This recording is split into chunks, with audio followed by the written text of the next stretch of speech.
All right, we are gonna get started with Kendra. So Kendra came to the very first Tudorcon in 2019. I spelled your name wrong on your name tag. Okay. It Happens quite often. No one can believe that was my maiden name. Brown. That's okay. Yeah. And I love this story because Kendra was so inspired being around a group of other history lovers and other people that she decided to go back to school and do a history degree, and now she's doing a master's in public history. And that came on, you guys. And now she's helping to organize, and we're just so thrilled that you're speaking, and I'm just so glad to welcome Kendra talking about Mary the First. I'm so excited to be here today. As Heather said, I was one of the original attendees of Tudorcon. Oh, gee. Yeah. So, when I got there, it was like, I just wanted to scream, I found my people. But, I have social anxiety and I knew people would find that weird. So the day after I got back home, I immediately applied to SNU, and back in 2022, graduated with my bachelor's in history, concentration in European history, of course. And now I'm doing my master's in public history, like Heather said. For my thesis capstone project for my bachelor's, I actually wrote about Mary the First. And that's what we're going to talk about today. But first, Lisa, you're next, and we love you, and I hope to see you before TudorCon next year, because you are just so dear to me and to us. So, being said.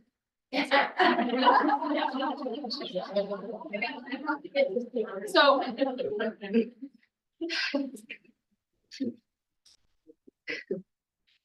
When it comes to Mary, I'm sure we've all had similar thoughts.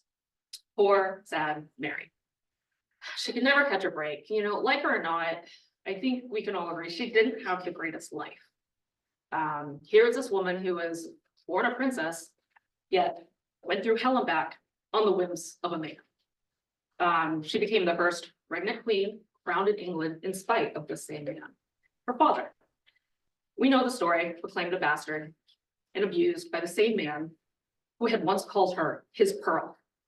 Can you imagine, as I studied Tudor history, I was aggravated that there was just so much negativity surrounding her. And the more I read, the more I believed that she had gotten a mostly unfair reputation. Besides the burning, but that's a different story for today. We all, and I really want to be careful with my words here. We think we know about Mary's health. We have been told many times throughout her scholarship that she had painful, debilitating menstrual cycles starting from early teenage years onward. And that's plausible. Right? As an adult, she had 2 phantom pregnancies, but whether that was a tumor or the actual phenomenon of pseudocyesis, it's hard to say. But as I was reading more and more about Mary, I began to notice a pattern. Every time something happened, her father beheaded someone of importance, and frankly, that was quite often. Or there was a huge upheaval in Mary's life, she would become very ill, sometimes for months at a time, and it made me think. And I'm going to be very candid here. And I think this was perhaps one reason why I have such an affinity to Mary. I've struggled with severe depression all my life. And anxiety. And for many people, it does not just manifest mentally, it manifests physically. And there have been times when it's rendered me unable to do what I needed to do, what I wanted to do. And symptoms can range from gastrointestinal issues, heart palpitations, migraines, sleep disturbances with both insomnia and being too tired, just sleeping all day. But so, I began to think, what if Mary's not going through a menstrual issue, but was actually suffering from severe depression? And as I researched, I not only immersed myself into Mary's world, but also the world of mental illnesses. And then I stumbled onto adverse childhood experiences, and the adult medical issues that are tied to that is very eye-opening. But I'm getting ahead of myself. So let's start with Mary's story. One small warning before we go further. I may say some mean things about Anne Boleyn and Catherine of Aragon. But just know for this presentation, I'm Team Mary. But in reality, I am team anyone who had to live under Henry and try to survive. So, you know, that's that. Okay, so Mary was born 1516, only surviving child of Catherine of Aragon and Henry VIII. I am missing a slide, but we'll stay there for now, it doesn't matter.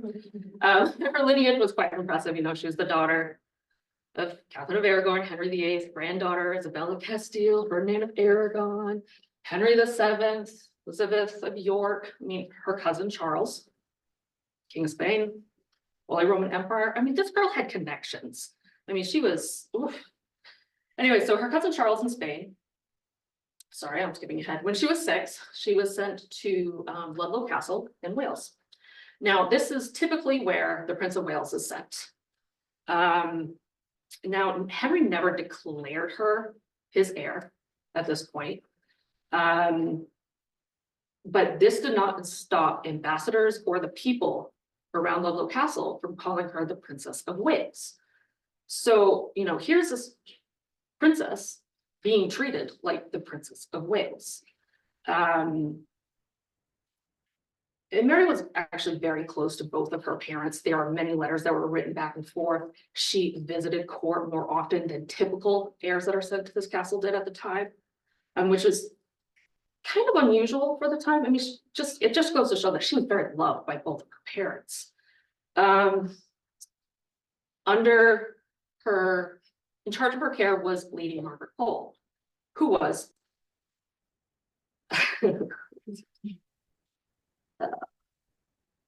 so Mary's maternal grandmother's first cousin. So Mary's maternal mother's blah, blah, blah, whatever. You all know who she is. I'm not going to try to go through that.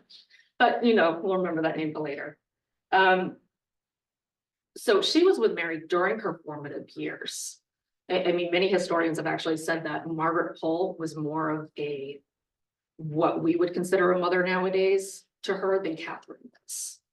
And you know, she's a very healthy, happy child. There's nothing in her records as a child that indicates she had any health issues whatsoever. You know, and she was engaged to various Frenchmen and Spanish men, you know, depending on Henry's foreign policy at the time. And then 1526 happened. So what's so important about 1526? Yep, Anne Boleyn enters the story. So we know Henry wasn't happy that he didn't have a son. So he sought the annulment from the Catholic Church, and Mary's life really began to fall apart. While trying to get Catherine to agree to the annulment, Henry began to see Mary less as a daughter and more as a pawn in his game to get what he wanted. So he must have had this thought that if he was cruel to Mary, Catherine would give him what he wanted, but he could not have been more mistaken. So first thing first, he recalled Mary from Ludlow Castle, reduced her household, and then he kept Mary and Catherine apart. But he would allow them to be around each other at court appearances because he still, you know, he had to play that family guy and so on and so forth. All right, so they spent the 1530 Christmas season together. Mary was now 14.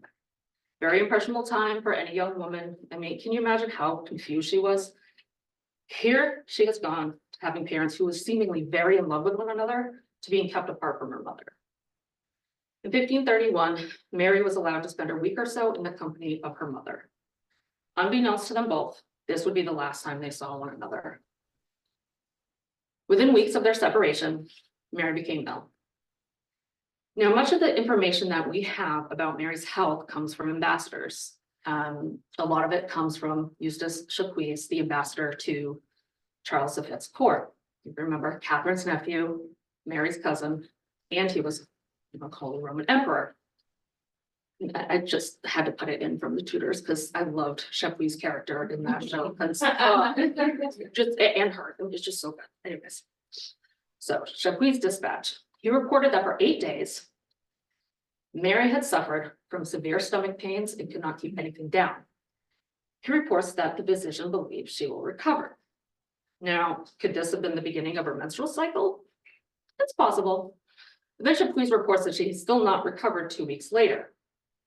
Now, Mary asked for both of her parents to come visit her. She was denied. I mean, that's pretty typical. A sick child, you want your parents. But if Chapuis is to be believed, I mean, and we do have to take it with a grain of salt, Anne didn't want Henry to go because he was afraid of reconciliation among the family. Who knows? Weeks passed. Mary was still ill. Chapuis recorded an argument that the king and queen had regarding Mary. Afterwards, proceeding to speak of the princess, he accused the queen of cruelty because she had not made her physician reside continually with her. Next day, when the queen asked the king to allow the princess to see them, he rebuffed her very rudely and said she might go and see the princess if she wished, and also stop there. The queen graciously replied that she would not leave him for her daughter nor anyone in the world, and therefore the matter stopped. Pressing the wrong key. So instead of choosing Mary, Catherine chose Henry. Now, the illness seems to be where many historians start subscribing to this idea of menstrual cycle issues. Now, Ambassador Agostino Scarpinello, sure I'm not saying that right, who was from Milan, reported that the physician told him that he had diagnosed Mary with hysteria and bled her days later. Now, the records from Mary's physicians never mention hysteria, neither does Chapuis. They all continually say the same thing, severe indigestion. There's a lovely picture of someone being bled. What is hysteria? Well, in 16th century England, symptoms could include faintness, shortness of breath, irritability, anxiety, loss of appetite, muscle spasms, among a variety of others.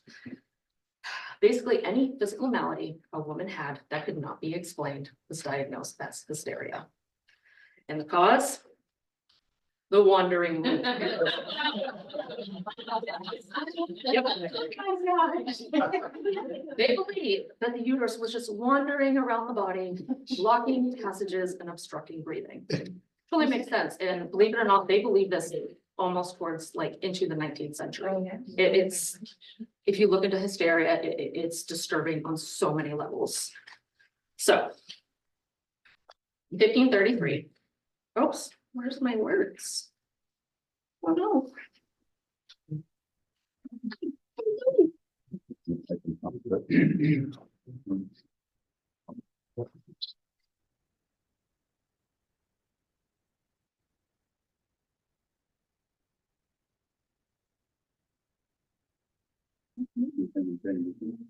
Okay, well, I'm just. Yeah.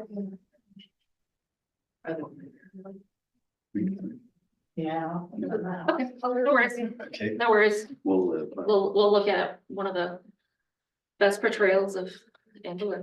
I know Tina's a fan. Okay, no biggie. So in 1533, Mary established Church of England. Of course, Catherine married pregnant Anne.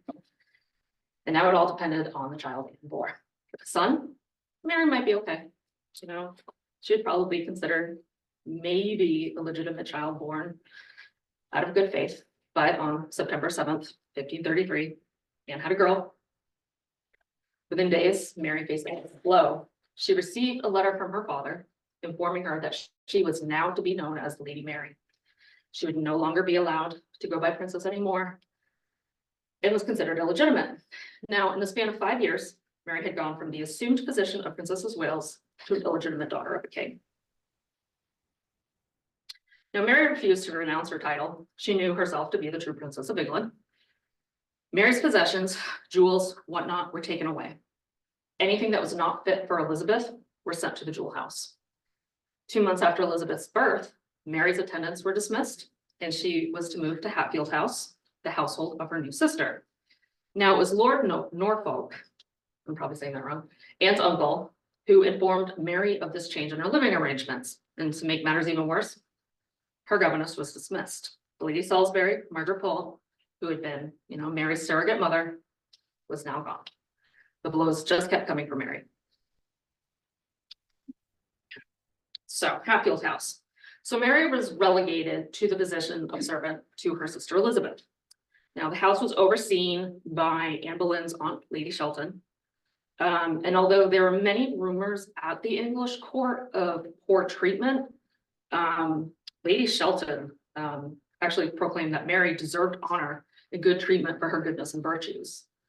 And it was reported, back to court that Mary, when she was not in service, could be found in her bedchamber sobbing just all the time.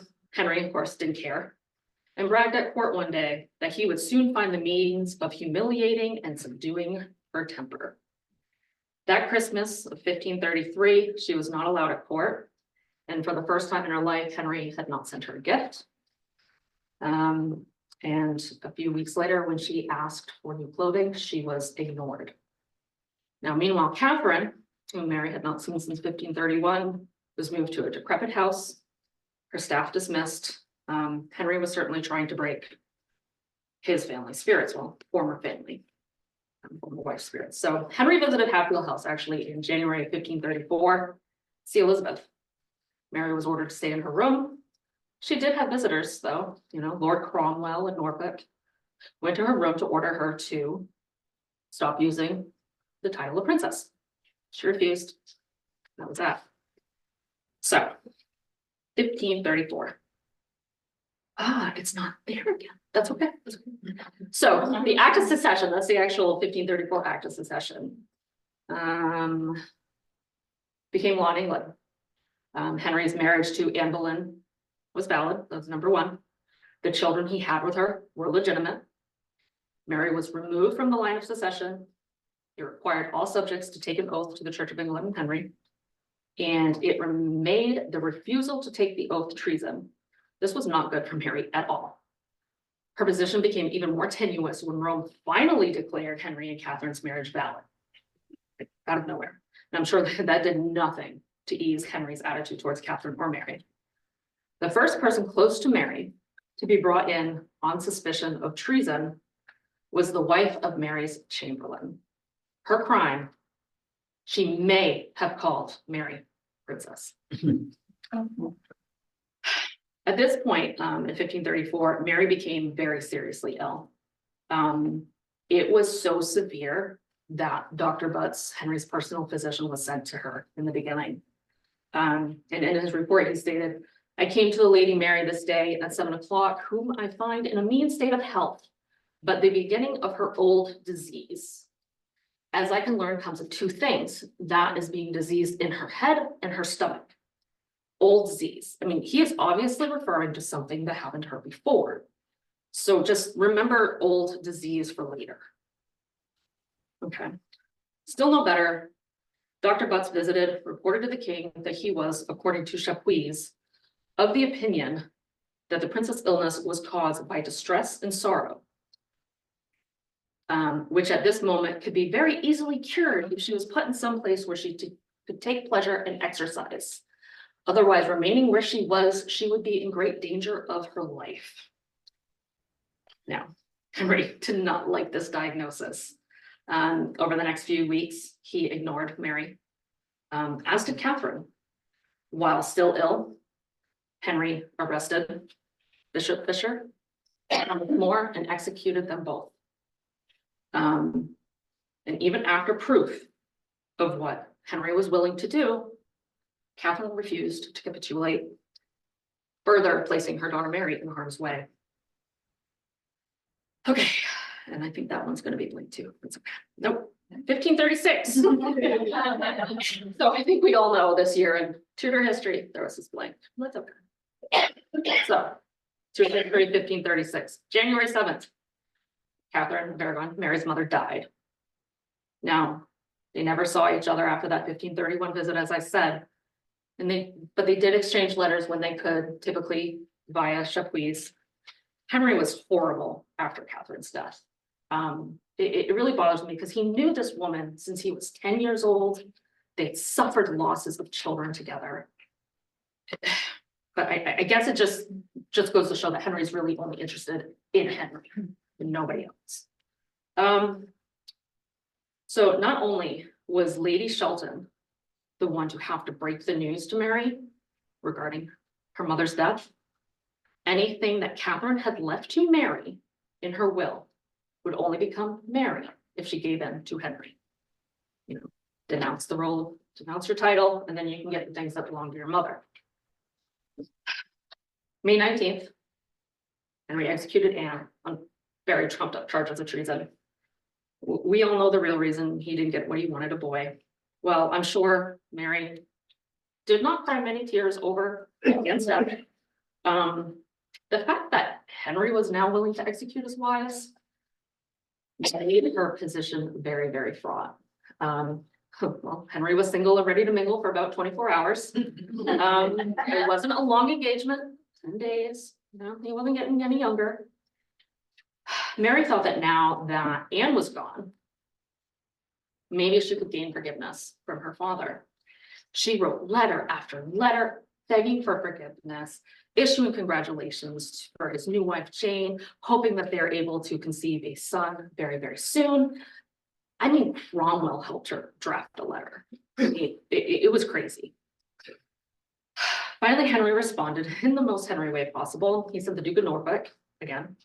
He was the head of the envoy whose sole purpose was to get Mary to sign the oath of secession. Again, she refused.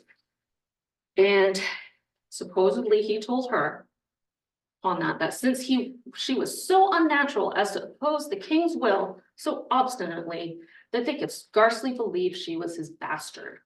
And if she was their daughter, they would beat her and knock her head so violently against the wall that they would make it as soft as baked apples, and that she was a traitress and should be punished. Very, very nice words. And Cromwell even sent her a letter. I think you the most obstinate and obdurate woman, all things considered, well deserved the reward. So should please advise Mary to sign to save herself, because God would know what was in her heart. If she were to have a future at all, she would have to start playing the game with Henry. So on June 22nd, 1536, Mary signed her name to the oath. After years of physical and mental stress, it must have felt like giving up to Mary. Now, the real kicker here is that when Henry finally saw Mary again, after all these years, he acted like nothing had happened. He acted with pure fatherly affection towards her. I mean, he had just put Mary through hell, ripped away everything she had known, her identity, her mother, everything. But, you know, like most abusers, when Henry was happy, he was the most perfect person to be around. Oh, I cannot use white backgrounds anymore. That's good to know, no white backgrounds. Okay, so Mary did find some joy in her life for a little while. Jane and Mary got along decently well. And when Jane died, after finally delivering Henry's long-awaited son, Mary was said to be pretty devastated. She was the chief mourner at her funeral, and then Mary became very besotted with Edward. In Mary, Edward found a mother figure, and in Edward, Mary found a blood relative that loved her just because of who she was. Now, she still felt ill quite often, and it's not nearly as severe as some of the previous illnesses, because she was able to get outside and walk around. And the more she was able to walk around, the more she moved, the more she rode, the better she felt, which that's very normal with mental health. If you think about how you feel when you get physical activity, I mean, it just makes sense. So, oh, there it is on my side. Okay. So the drama in the kingdom had not dissipated after Jane died. Henry was still determined, with the aid of his ministers, to rid the country of anything related to Catholicism. Monasteries were dissolved and many Catholics were in fear. Mary, however, would not give up her faith. Henry had a fourth wife, divorced, for Cleves, well, Lucky and Cleves. He then began executing a great number of people who had dared to defy him. Charles Cromwell was executed on more ridiculous charges. However, it was 3 executions that affected Mary specifically, due to her faith and her connections. Dr. Wilson had been Henry's confessor. Dr. Abel was Catherine's chaplain. And then Dr. Featherstone, who was actually Mary's old tutor. it must have been very terrifying for Mary to live in this world that Henry was starting to create. And, oh, by the way, he got married again to Catherine Howard.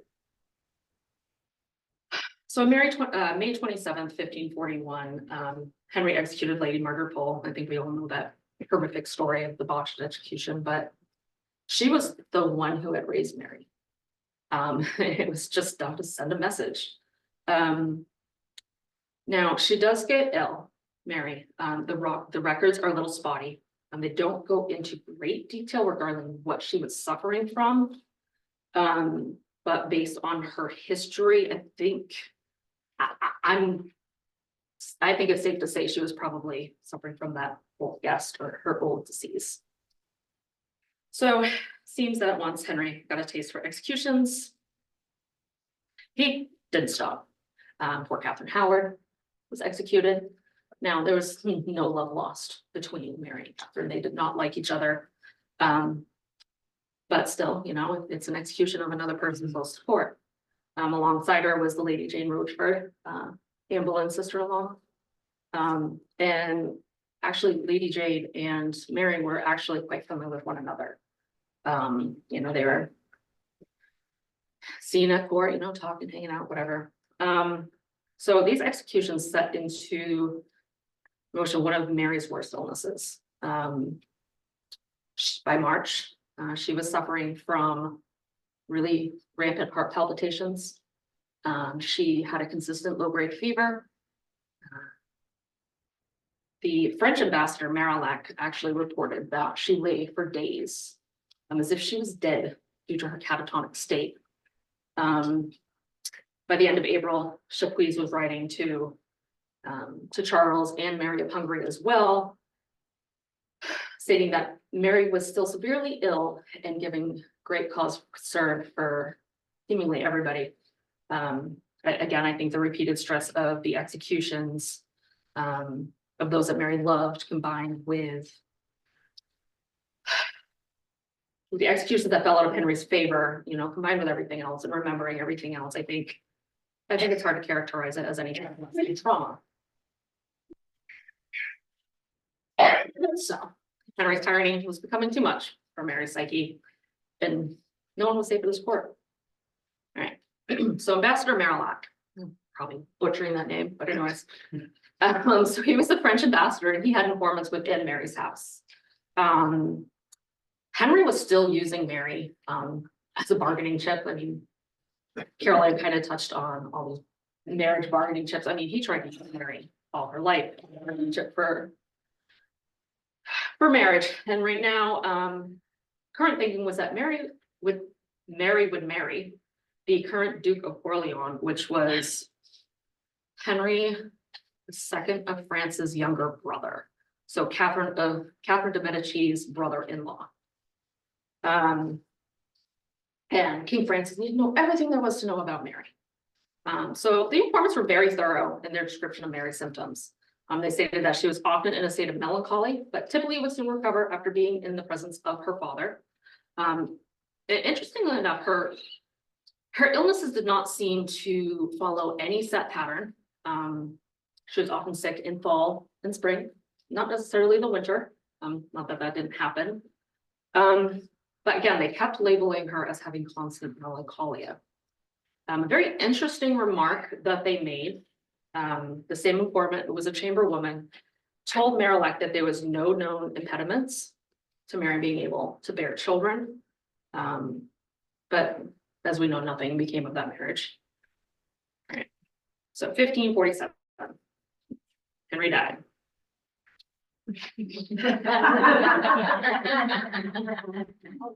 So the brother who Mary used to be very close to was now king. The closest they had shared was now gone because of the war in religions between them. And while Mary remained a very devout Catholic, Edward had been raised Protestant, and he was determined to continue along what his father had started and along like his own feelings. She continued to have bouts with illness, even through Edward's reign. He would often write and threaten to her to stop attending mass. He would often write and threaten her to stop attending mass. There we go. or she would face severe punishment. Now, in one of the many responses Mary sent to the king, attempting to buy time, were you to know what pain I suffer in bending down my head to write, and considering the answer I have to give you for love and charity, you would not wish to give me occasion to do it. My health is more unstable than that of any other creature. Okay. This continued for months, and I do think the closeness, perhaps, that they had once shared, and the fact that Edward was still a boy, maybe prevented anything dire from happening to Mary. That's just however, when Edward did begin to take certain liberties away from her, she wrote a rather candid letter to him and his council, most humbly beseeching your majesty to pardon my slowness in answering your letters, for my old disease would not suffer me to write any sooner. Okay, that's letter to Edward. Old disease. Okay, so we heard about that. That was what Dr. Butts had called it. Okay, when he described one of her many illnesses. And then there was a letter. We're not certain of the year. We just know that Edward was king, and it was from Elizabeth to Mary. All right, and Elizabeth writes, "To hear of your sickness is unpleasant to me. So it is nothing fearful, for that I understand it is your old guest that is oft wont to visit you, who is coming, though it yet be oft, yet it is never welcome." So let's discuss this old guest for a minute. Some popular historians have suggested and held firm to the idea that the old guest was her menstrual cycle. But I really challenge you. How many of you would write to your 14-year-old brother in his council and talk about your menstrual cycle? I mean, he happens to be king. It just doesn't make sense to me. And she keeps talking about it in letters, plural. So it's not just the one time. Now, the next year saw Mary laid up in her house with the old disease. Many of her opponents suggested it was actually a tactic to ignore what the king was asking her to do. And maybe that could be true, but it was reported that she was often found in bed and pale when people were to visit her. So she kept excusing herself from court due to her health, labeling it worse than usual. Edward was getting much more fervent in his Protestant beliefs, and that was likely not lost on Mary. Some historians have suggested that Mary was going through a bout of PTSD with flashbacks of what her father had done to his adversaries when he was changing England, which is a very, very well date. So in 1533, Edward died. Mary was the rightful heir because back in 1543, she had been restored back to the line of succession by Henry. But Edward didn't like that. So he tried, as we know, to write his own device of succession, naming their cousin Jane Grey. She ruled for 9 days. Mary was triumphant. She was the first crowned queen regnant of England. So there is so much about Mary's reign. We could talk for hours and hours, but we're not going to. We're just going to concentrate on her health and the events that directly relate to it. So there we go. And that's actually her coat of arms, which I thought really neat. You can see there's like the pomegranate, there's like the portcullis with birds. Yeah, it's pretty neat. So for the first few months of her reign, she was in and out of her bedchambers quite often. In Mary's word, she had fallen prey to melancholy and sadness to the point of illness. I mean, even Mary is admitting that she's depressed. But there's a lot on Mary's shoulders right now. Now, let's think for a moment that regardless of the differences between them, she had just lost her 15-year-old brother. I mean, and she had pressure on her back to reestablish the Catholic Church because that was something that she thought she must do because of her mother and her own beliefs. And I think she put a lot of pressure on herself to prove her father wrong, that she could rule. Her first matter of business, marriage at the age of 38. She'd always been a maternal figure and treated both her younger siblings and various cousins with kindness. And, she was very eager to have her own children. She was 38 years old when she married Philip II. He was her first cousin, once removed, the son of Charles V, who she had been engaged to long, long time ago. There are not many in England that were happy with the marriage, but she became pregnant very quickly. So, second order of business, babies. She had all the symptoms of a normal pregnancy. Morning sickness, her belly swelled, she claimed to feel the baby move, her breast changed, she began to lactate. I mean, can you imagine the immense joy that Mary felt for all those 9 months and how happy she must have been? So she retreated to her rooms in May for lying in and waited. The weeks turned a month. He began to pray. She was said to be constantly praying and weeping. She wouldn't allow anyone to see her. It was reported around the court that her belly was beginning to shrink. And another report stated that she would sit on the floor with her knees drawn up to her chin, rocking back and forth. You can't do that with her. She retreated for her, so some of the challenges she faced during her reign, as I said earlier, among these exhibits, apart from the religious turmoil, she made the harvest, dispute chain break. That's a whole she also had to deal with her sister Elizabeth, who was a threat to her throne, but she was a Protestant. Either Elizabeth had home or not, was innocent. Many plots were hatched to the throne. Mary decided that she was not her father, refused to execute Elizabeth, but any semblance of a relationship when Mary became queen was over. It was done. So 1558, Mary thought she would pregnant again. No one else thought she was. The court pretended, but they knew it wasn't possible. What followed was a series of illnesses that would result in her death.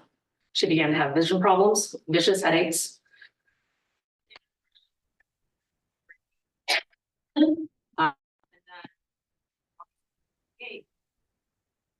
It was ravaged by an epidemic of influenza. Many people died. And Mary saw the writing on the wall. And Elizabeth was her true heir. 1540. So Mary died on November 17, 1558, and she was only 42. Okay.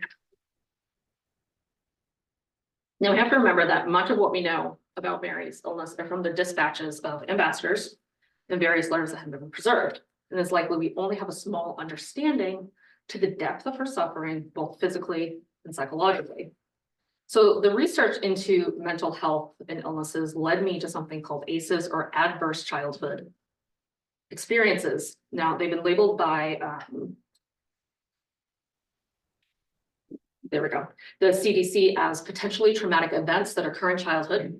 Toxic stress from ACEs can change brain development and affect how the body responds to stress. So what are ACEs? ACEs, I'm just going to call them ACEs from now on. They include physical, verbal, psychological, sexual abuse, and they also are being a witness to traumatic events. So in 1998, the CDC created a questionnaire for practitioners to measure trauma within the first 18 years of her life. The higher the number, the more traumatic the childhood, and based on what is known about Mary's history, she scored a 5.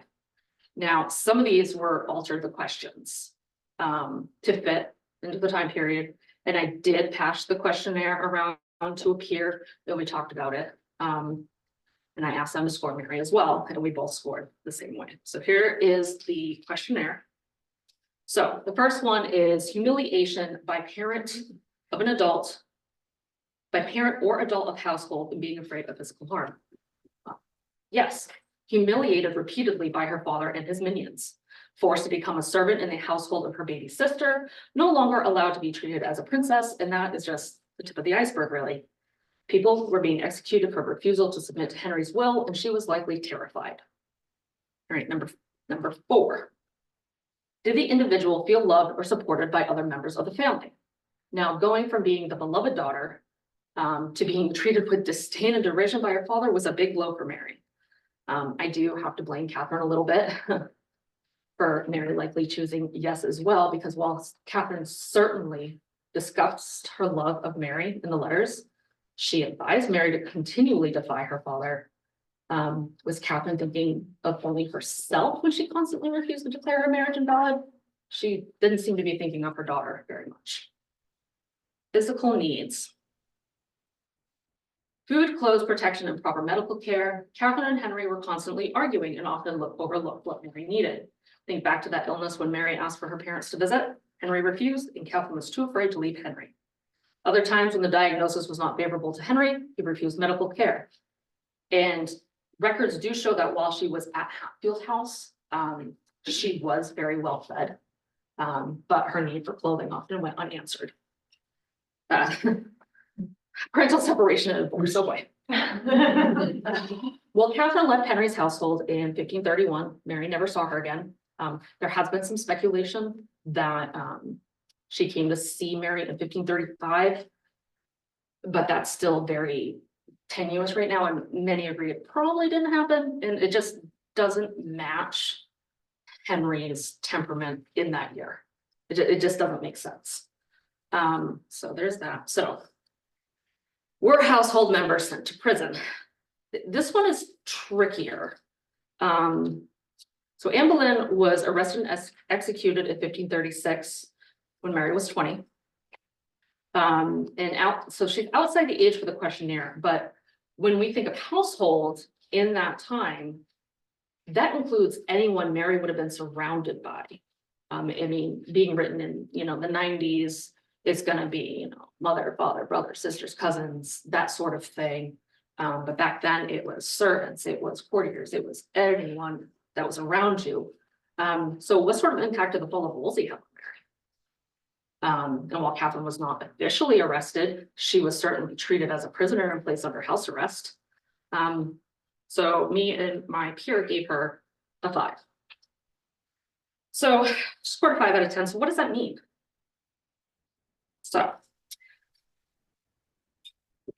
So, well, we know that childhood is an extremely vulnerable time and they can shape the rest of our lives.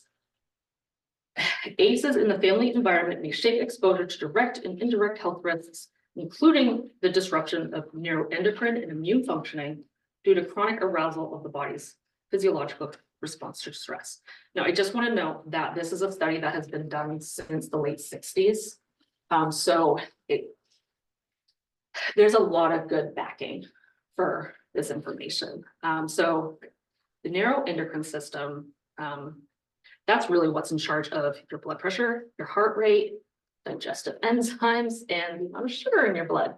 And the largest gland, the gland in your body that produces the most, is the pituitary gland. So there was a study done by Milo Keynes. Geez, I wish I had written down what he is a doctor in, but he's fabulous. He worked with quite a few historians to look at what Mary possibly had. And he diagnosed her with a prolactinoma, which was a non-cancerous tumor on the pituitary gland. Okay. So it would have pressed on her optic nerves, causing her severe vision problems, severe headaches. Oh, darn it. The page keeps going. Oh, there we go. It would have also forced her to secrete more prolactin, which will cause issues with fertility, digestion, anemia, and which would have been exacerbated by constant bloodletting. So then we have her depression, mental confusion, and there's actually records that indicate that people with prolactinomas, they have a higher chance of having phantom pregnancies. So that does explain a lot. That could explain a lot about Mary's more physical issues and connect her mental health issues. Traumatic events, basically the traumatic events stimulate the neuroendocrine system, which can lead to stress, depression. And stress and depression creates a poor immune system, and it's a nightmare. Now, long-term studies into the ACEs have shown that the abuse and trauma it causes has a very long-lasting impact on adults.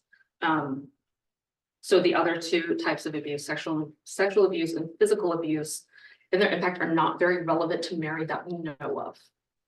All right, there's nothing in the records that say it didn't happen, but I can't talk about that because I don't know.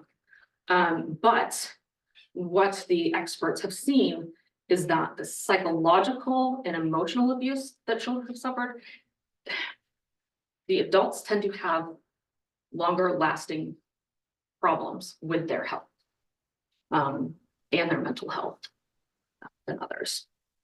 Now,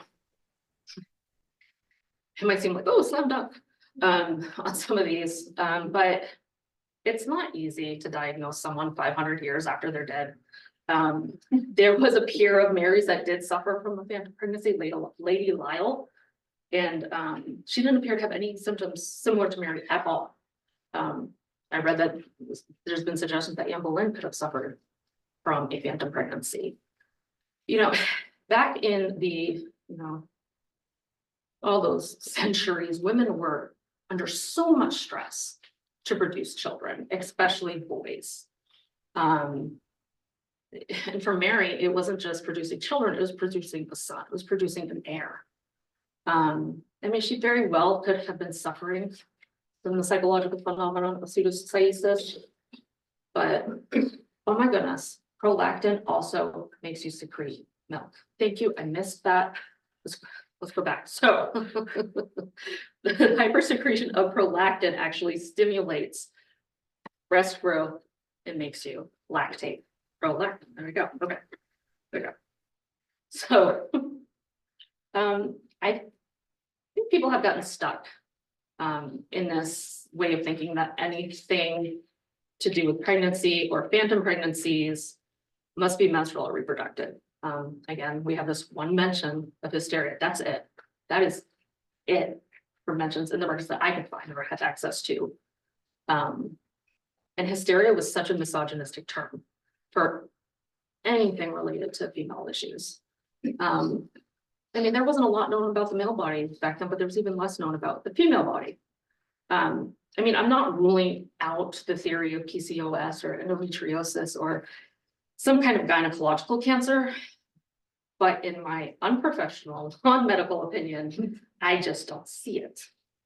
So based on the research that I did, I think she suffered as a child and with trauma, and I think this affected her for the rest of her life, both physically and mentally, and that's it.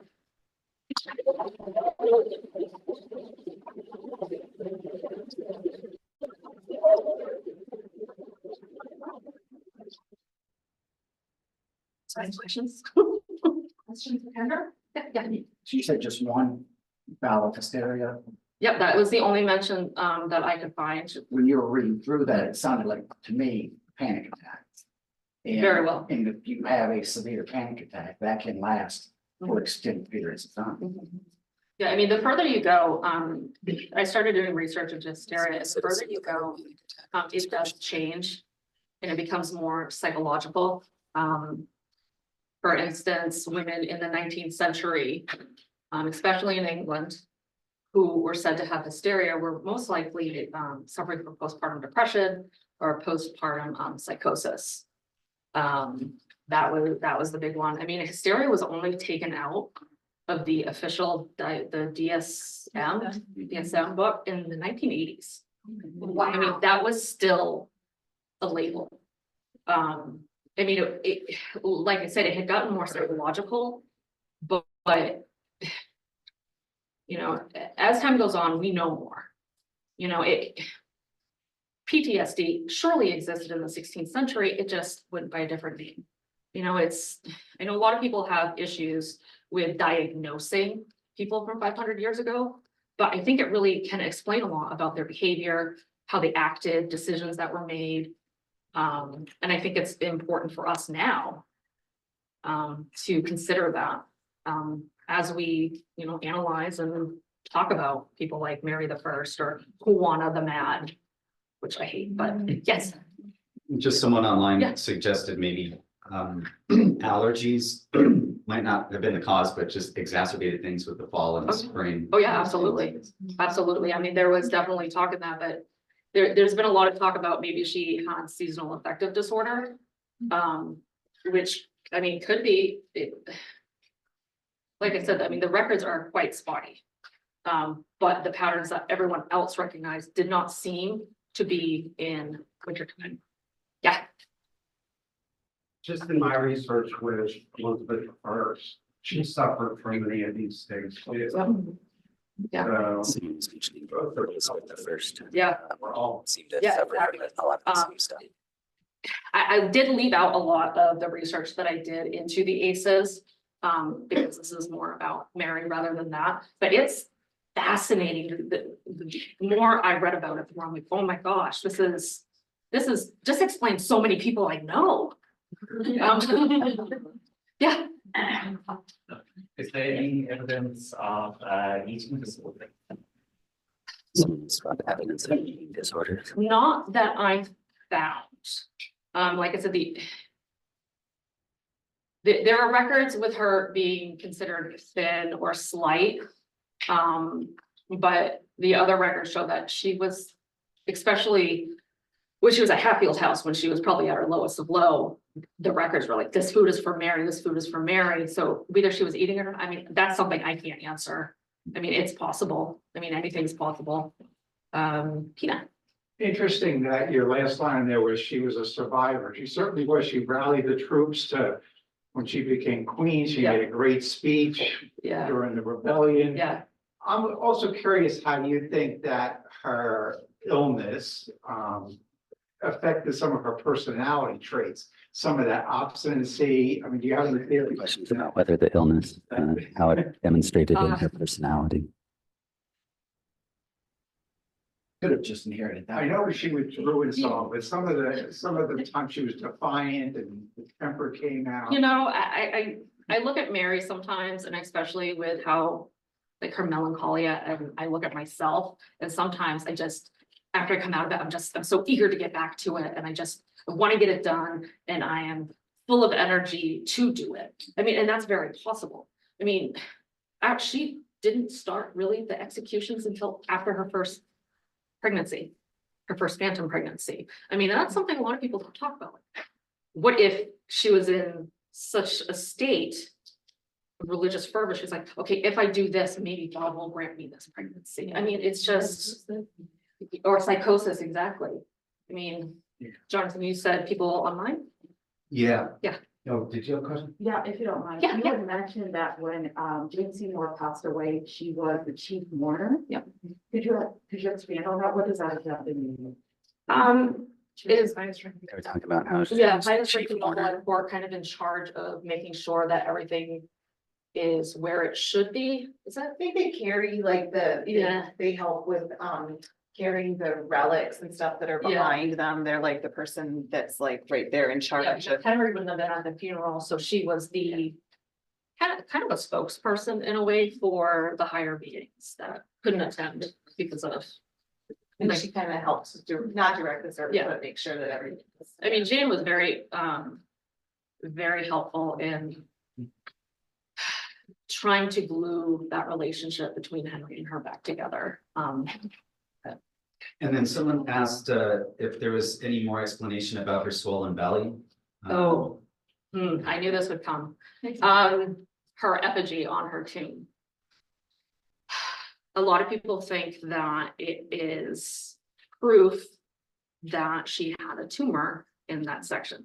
Now, she did have an autopsy and it is reported. They talk about her taking her heart out and her lungs. I mean, they cleared her whole section out, her whole, There's no mention of there being tumors or anything when there is a big mention about Catherine's black heart. It's my opinion that if there was something there, would not they have mentioned it? Also, if she had had multiple phantom pregnancies, her belly would still likely be a little swollen. Because after you have kids, you're gonna have that belly. And she was 42 when she died, and she was probably starting the process of going through menopause. And I know when my mom went through menopause, she got a belly that she could not get rid of. So, I mean, there are very many possibilities that don't necessarily have to be a tumor. Okay. Um, And then the last one from here is, how do you think it would have affected her health had Catherine agreed to a divorce? oof, Hard to that say. is so hard to say. I mean, Somebody should write some fan fiction about that. yeah, About. I think Mary might have had a easier, I don't know. I Yeah. don't know. She might have been. That's one of she might those have been things. more disposable, like. Yeah, if I she mean, wasn't upon anymore. Everyone told me, don't answer questions with, I don't know, but I don't. There's one more. Oh, yeah, there's a couple of things that I thought of. Yeah. Really common response to all of the trauma is irritable bowel syndrome. Yep. Which causes a lot of infection. Yes, exactly. IBS. I mean, there's so many more explanations for that. And the other thing was, Descriptions. PTSD. You know, that was my original thesis, actually. I was working with my therapist. And we were discussing a lot of the symptoms, but I could only prove about a third of the symptoms. There were a bunch of others that I couldn't prove. I think, It means that chronic yeah, or complex PTSD, Yeah. which is like a lifelong pattern. Yep. Oh, yeah, I do think she probably had CPTSD. I just, she definitely probably had this and CPTSD. In Melita Thomas's book, she talks about her possibly, The King's Pearl. I highly recommend it. It's excellent. It's a book published for October. What was that? Is she telling you conditions? Yeah. She will come to. I don't- Oh, yeah. They're all. It's amazing how intertwined it all is. It's Things going on. this could be a dissertation, like a PhD dissertation, just going into it. If you want me to. And maybe someday,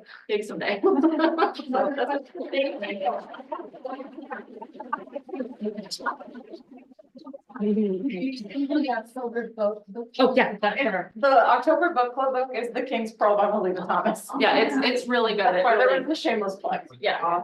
The King's Pearl by Melita Thomas. She's been on my podcast. We used to do joint podcasts.